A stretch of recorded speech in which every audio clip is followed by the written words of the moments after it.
weak talaga si Marcos, hindi siya sinusunod na nasa baba niya, appointees. Appointee niya yun eh. Sasabihin, hindi naman impeachment to ah. Hindi. Porket hindi impeachment, ano ba gusto na iglesia? Para tayo, yung unit, dalawa po yun eh, kapayapaan at unity. Peace and unity, di ba yun yung panawagan nila? Paano magkakaroon ng kapayapaan kung binabakbakan ninyo yung Duterte? Tapos na yung termino nila, binabakbakan nyo pa ng binabakbakan. Wala naman kayo sinasampang ano, nabuking mga kataran Comelec. Ayan, yung Comelec, pinatigil po yung yung pag-imprenta nila ng mga balota. Dami nagrereklamong mga, hindi ko po alam kung bakit po ninyo, no? Dapat pagpasyahan na agad. Bakit hindi palitan ni BBM si Martin? Total ayaw sumunod o siya rin may utos. Alam mo naman si Martin talagang it's now or never si Martin. Si Nene Baser wala na talaga sa listahan. Alam ko po, nagreklamo po sa Supreme Court tong sila yung mga kandidatong na natanggal. Nagreklamo sila kaya ano eh. Ewan ko kung kasama na ron si Nene. Wala akong balita eh. Hindi ko po kilala kasi wala naman siyang mga pahayag. Good morning everyone watching from Turkey. April 15 mag-start ang absentee voting para sa OFW. Sayang ang pera, mag-imprenta ulit ng balota. Hindi naman po. Hindi naman po.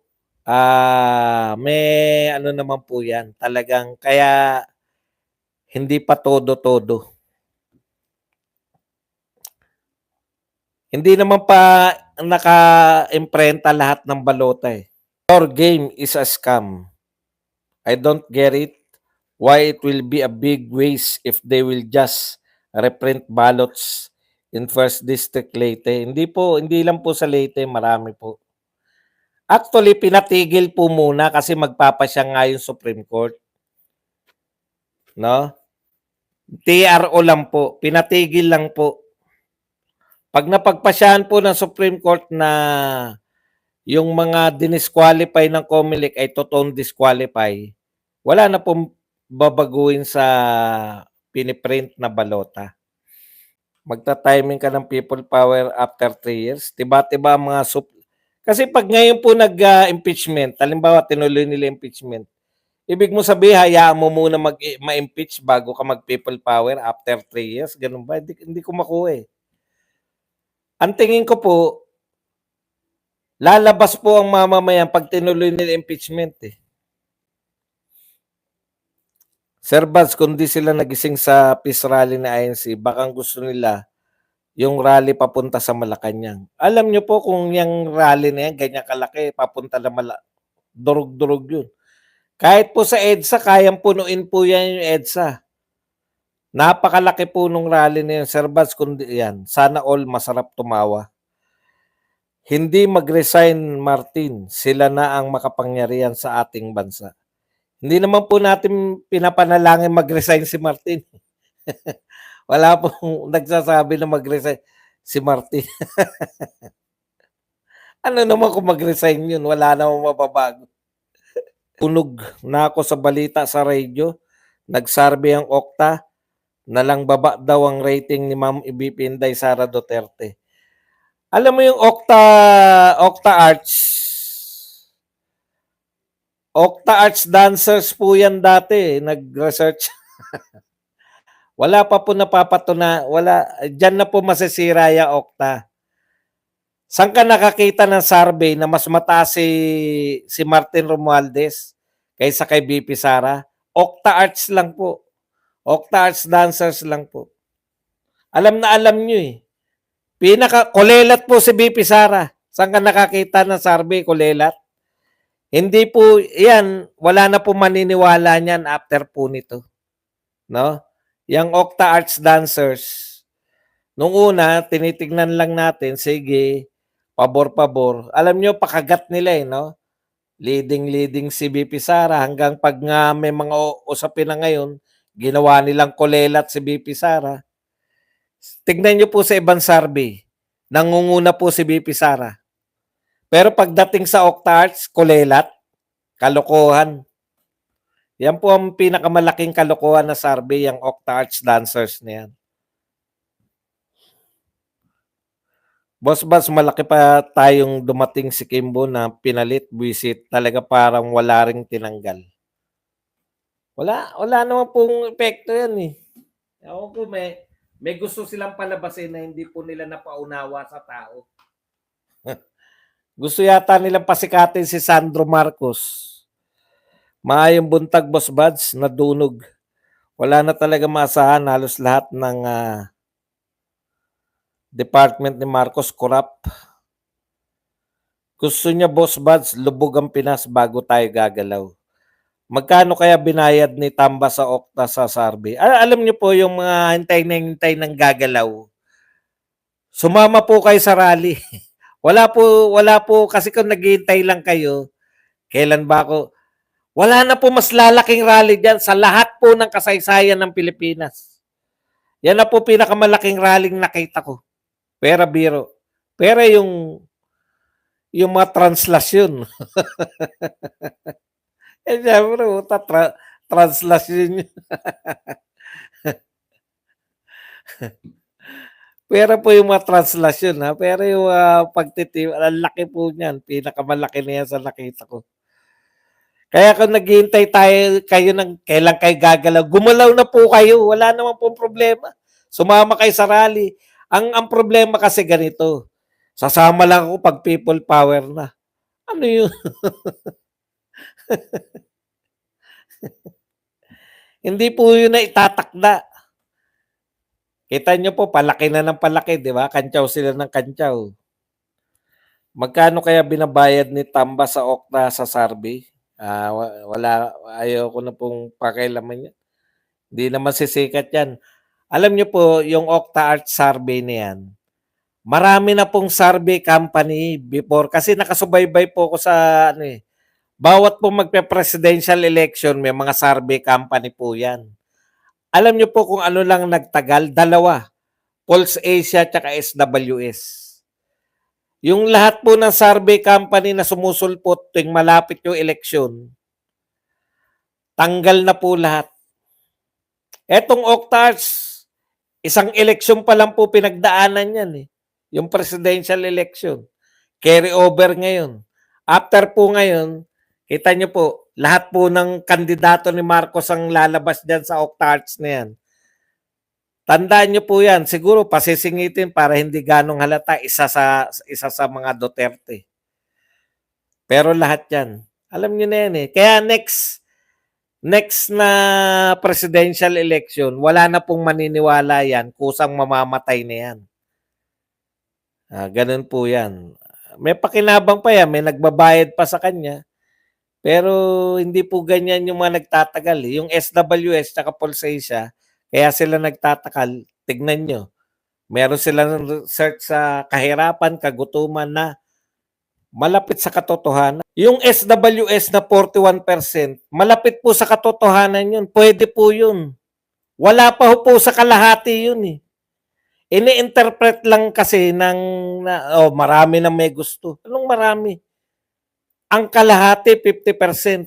Pag ako mag-interpret nung 41% gustong ma-impeach si BP Sara, ang interpretation mo dyan, wala pang kalahati ng mga Pilipino ang may gusto na ma-impeach si BP Sara. O bakit mo pagbibigyan yung wala pa sa kalahati? Samantalang majority ang boto ni BP Sara.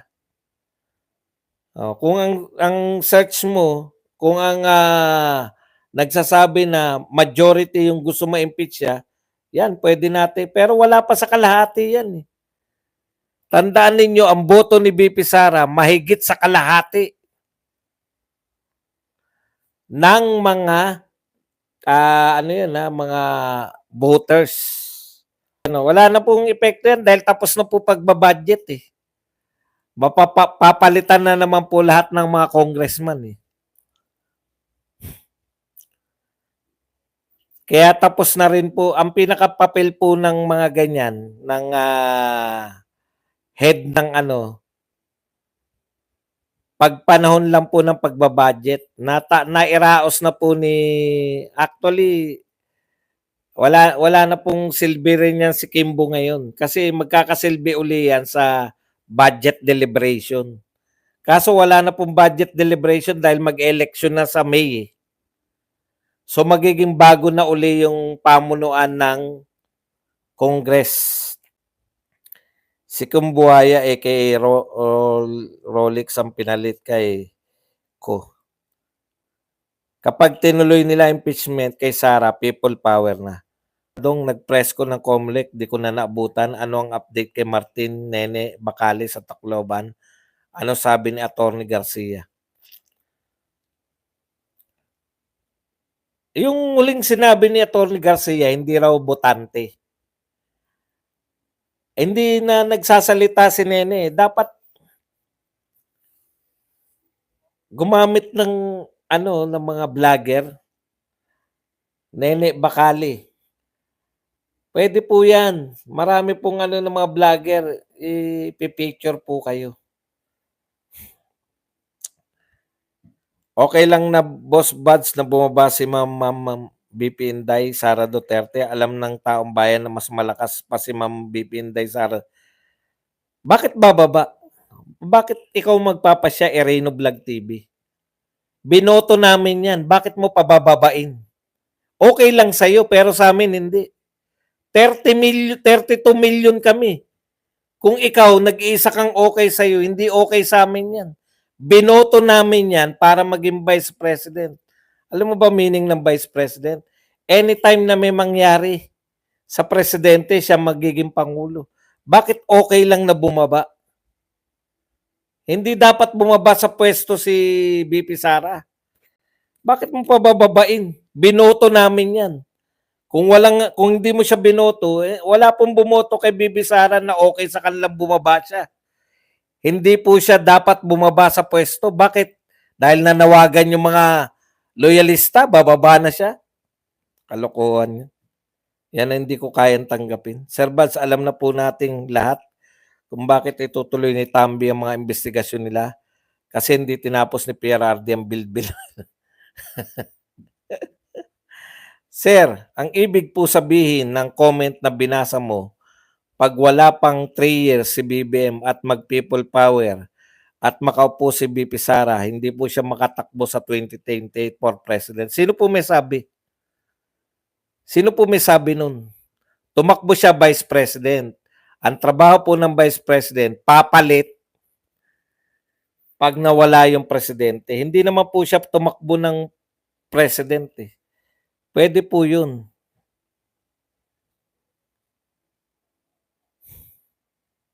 Pwede po siyang, ang ibig niyo sabihin, kinakailangan mag 3 years muna si BBM bago, hindi po ganun isang beses pa lang po nangyari sa atin yan. Si Gloria Macapagal Arroyo, wala pa pong 3 years si Erap nung naging presidente si Gloria. Kaya hindi po totoo yan sinasabi niyo. Ang trabaho po ng Vice President, unfair naman yun kung ikaw ay nag-Vice President, naging presidente ka, tapos bawal ka ng tumakbong presidente. Wala po ako nabasang ganyan sa konstitusyon. Ang malinaw, bawal ang re-election eh. Di ba? Hindi naman po re-election yun eh. Ang re-election po, tumakbo ka na ng presidente, tatakbo ka uling presidente. Hindi naman po siya tumakbong presidente. Pag tinanggal si Martin, si Sandrom gagawing speaker, paktay na.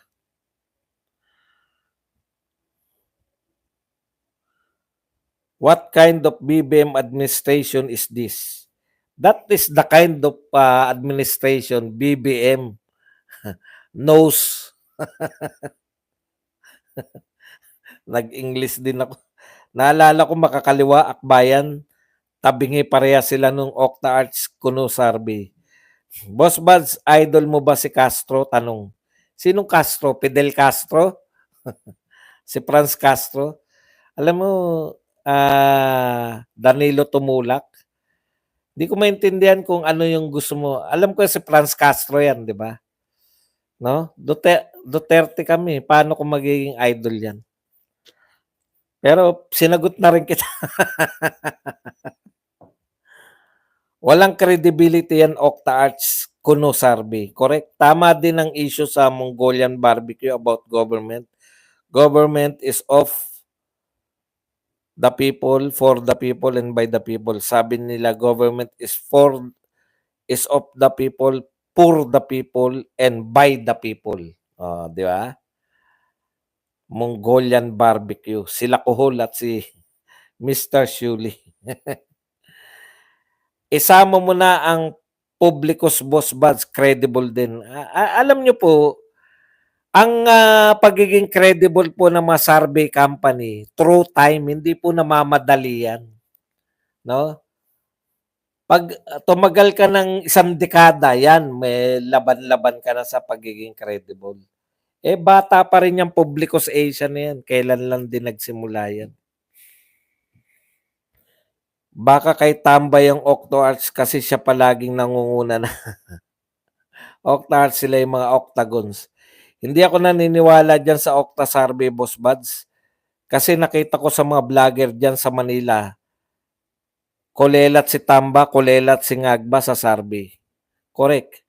Mga taga-UP ata yung Octo Arts Survey, dun yata kinuha yung pondo niyan. Kahit na ano po pong pagtatanggol ninyo sa Octa Arts, sila lang po yung kulelat si BP Sara.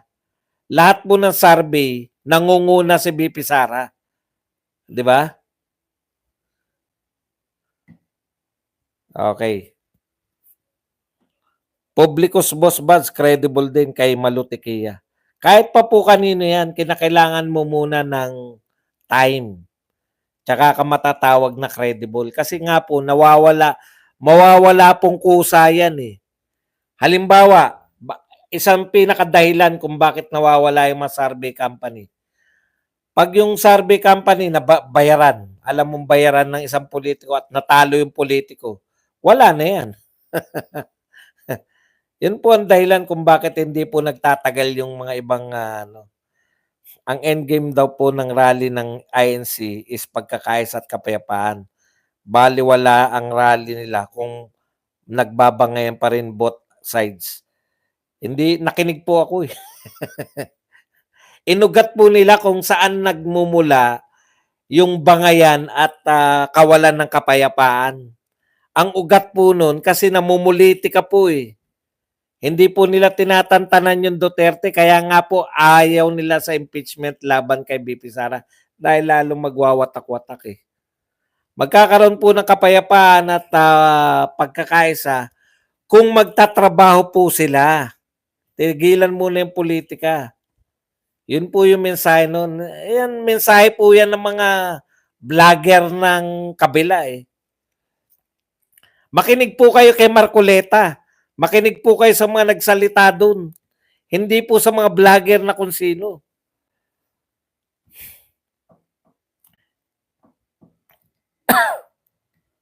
Ogag yung mga trolls na nag-interpret ng 41% daw ay majority, bobo talaga sila.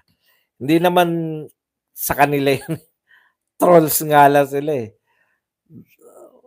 Ang nag-interpret niya sila Dilima, sila nasa konstitusyon daw po natin ayon kay Senator Joker Arroyo noon, impeachment na hirap na kapag 3 years daw naging Pangulo, di na po pwedeng tumakbo bilang presidente. Sayang 3 taon.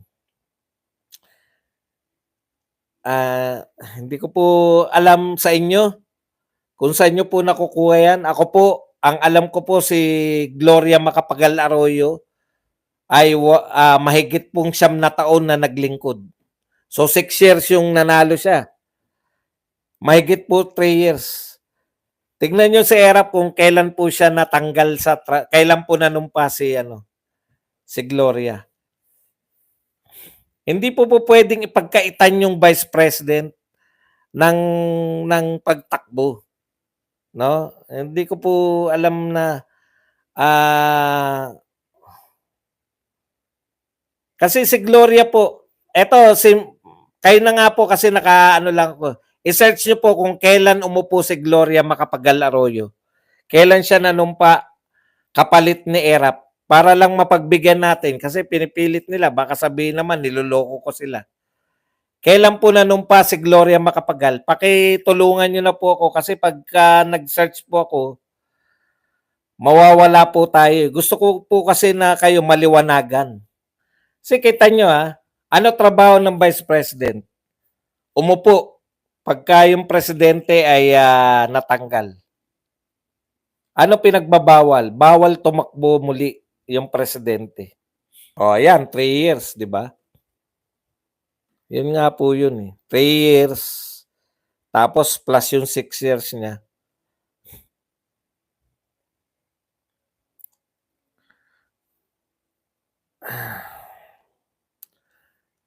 Wala po akong tinitignan na personality sa mga ano kasi tignan niyo po. Yan pong Pulse Asia at saka yung SWS, pareho pong dilawan yan. Yung may-ari po niyan, parehong dilawan. Kalaban po, parehong anti-Duterte yan. Pero sa tagal po nila, hindi po nila, yung personal views po nila, hindi po yan makaka-apekto sa kanila kasi yung track record. Si Malutikia, nakilala natin na pro Duterte kagad yan, di ba? So, bigyan nyo ng time na, alam niyo yun, na magpalit-palit tapos consistent pa rin sila. Yung consistency po Yung consistency po ng survey company, hindi po yan nakukuha sa maikling panahon. Kaya nga po consistency. Kaya ko nga kayo pinagre-research kung ata-ata pa rin, i-google nyo po. Yan, 2001 to 2004. Kala ko ba bawal lang ano? 'Di ba? Kala ko ba bawal yung mahigit 3 taon?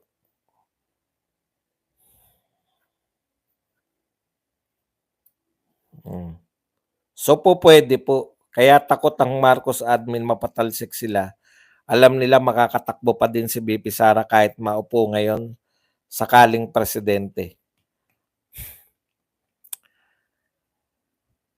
Hindi lang po kay BP Sara. Ganito po kasi, no? Tinitignan nyo kasi yung si BP Sara lang versus Bongbong. Kaya sila ayaw nila mapali sa pwesto dahil alam nila wala nang balikan. Wala nang third time. Second time po, hirap na sila eh. Third time po, wala na po yan. Imposible na po yan. Marami po talagang nabudol dahil akala nga natin, di ba, iba yung kasalanan ng anak. May nakapagsabi niyan, kung hindi ako nagkakamali, si Miss Wari. Sinusuportahan niya si BBM kasi kahit kalaban niyang matalik na kalaban niya si Senior, sinusuportahan niya si Junior kasi nga, iba naman yung kasalanan ng ama sa anak. Ayun yung paniniwala natin pare-pareho. Yung pala mas malala yung anak. Yung incompetence ng anak ang nagpatindi. Huwag kayo kasi maniwala sa kahit anong survey kasi hindi naman international yan. Real talk, malakas si Sara globally, especially OFWs.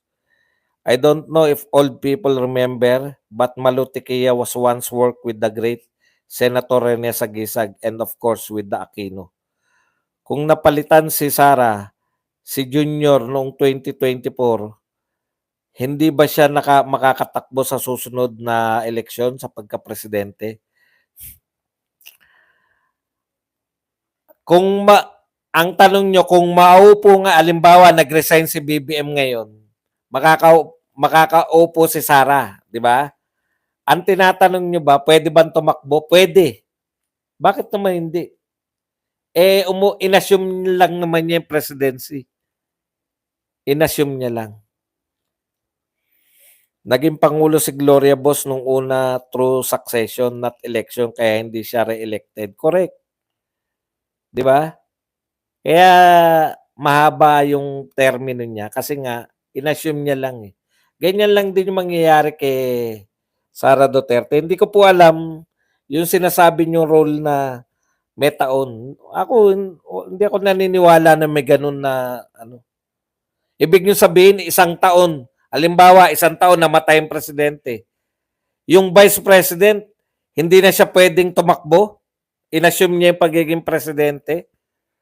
Parang ang hirap naman yata tanggapin nun. Mas lumala ang anak kasi adiktos.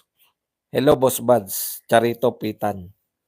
Bias po ang survey. Tama si Ferdinand Sr., walang alam si Bongbong. Marcoleta, Quebuloy, Go, De La Rosa, Bundok, Rodriguez, Salvador, Mata. Ay, hindi po kasama si Mata. Kaya ayoko nagbabasa ng mga lineup eh. Ako na lang po, ito po ang official lineup natin.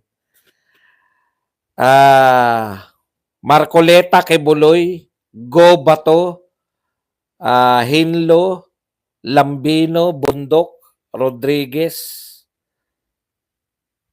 O kulang na. Si Philip Salvador. Siyam lang po. Boss Bad, si Gloria may 4 years, palit lang 6 years. Siya na bali 10 years. Okay na ha, malinaw na po yan ha. Kasi hindi ko po alam kung saan nyo nakuha yung rules na yun. Unfair naman yun sa Vice President. Inassume mo lang eh. Mas grabe ang junior, bumalik ang corruption, criminal drugs, bumalik at addictus. Alam nyo kung bakit grabe kay BBM? Kasi nakaranas na tayo ng magandang pamunuan. Naranasan na natin si Tatay Digong eh. Gusto na natin yung ganong uri ng pamumuno eh. Okay pala to, pwede palang magkaroon ng pinunong ganito, 'di ba? Tapos biglang babalik lang lahat. Babalik yung mga addiksyones, babalik yung mga rebelde, pabalik lahat eh. Boss Buds, pag i-assume ni BP Sara kung yung pagka-presidente ngayon, baka mahirapan siyang manalo sa 2028 kasi ang daming problema na iiwan ni BBM at di pa maasikaso ang kaso nila BBM. Hindi ko maintindihan kung anong gusto nyo talaga mangyari. Pag nag-assume po si BP Sara, magiging malaki po ang pagbabago. Konti lang naman. Swerte nga si BBM. Konting addict na lang yung minana. Konti na lang problema sa droga. Halos wala nang problema sa insurgency. Tapos may build na, may nakapag-establish na ng pakikipagkaibigan. Itutuloy mo na lang eh, di ba? Wala eh. Wala eh. Day unknown. Hello. Bye-bye. Tapos na break ko. Boss, pwede ba yung number sa balota ang campaign para mas madaling tandaan? Pwede naman. Pag more than 4 is...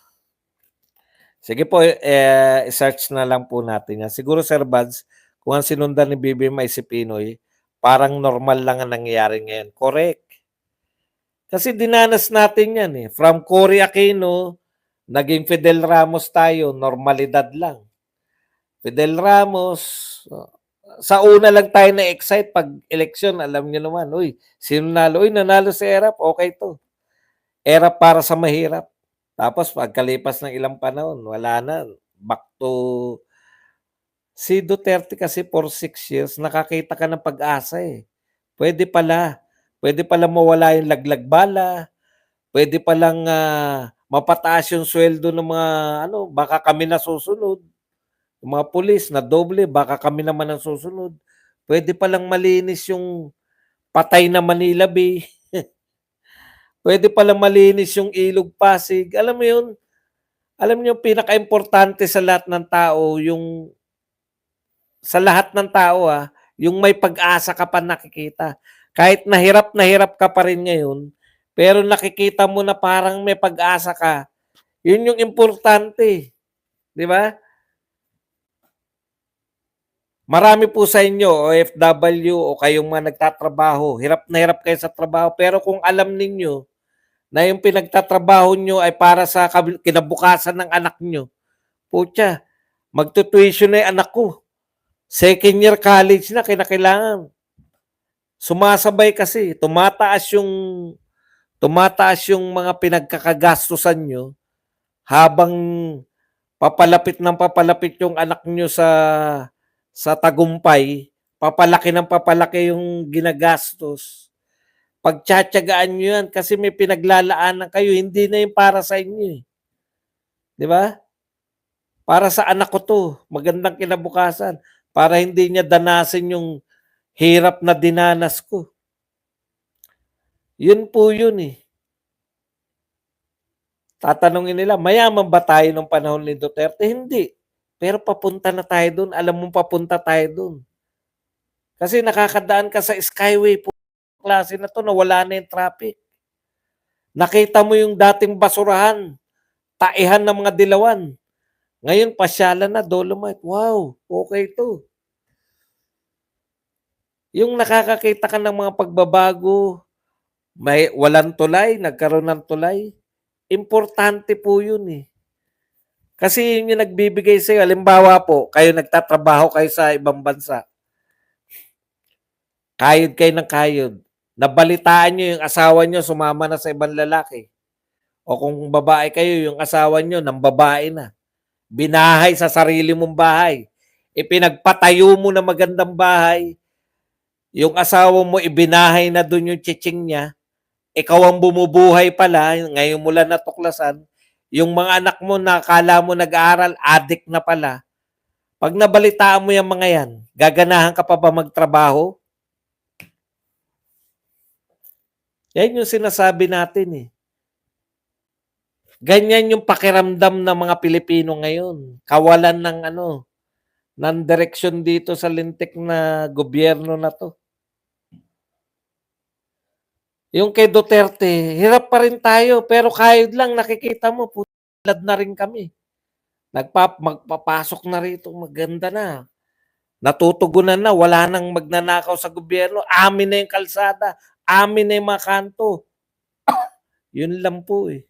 Alam nyo, yun lang, ang laking pasasalamat na ng mga Pilipino. Yun lang, alam mo, pwede ka na maglakad sa gabi kasi wala na yung mga adiksyonis sa daan. Era presidential term, June 30, 1998 to January 20. O, hindi nakatatlong taon, di ba? Less than 3 years. Resign from office, 2001, Gloria Macapagal took over. Sobrang dami ng accomplishment ng project ni Pierardi. Talaga, minahal siya ng tao. At saka sincere siya sa pagmamahal sa Pilipinas. Yung subway, maganda yun pag natapos, kaso binawasan ng pondo. Importante sa kanya yung ayuda eh.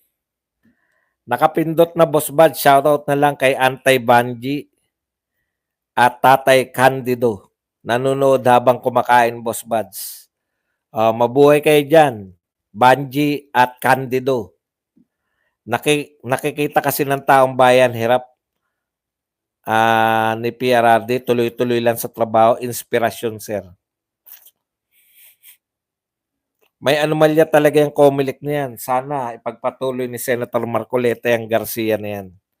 Yung pinaghirapan ni Tatay Digong na baliwala sa panahon ni Marcos, winalang yan ni Marcos ang Pilipinas. Correct.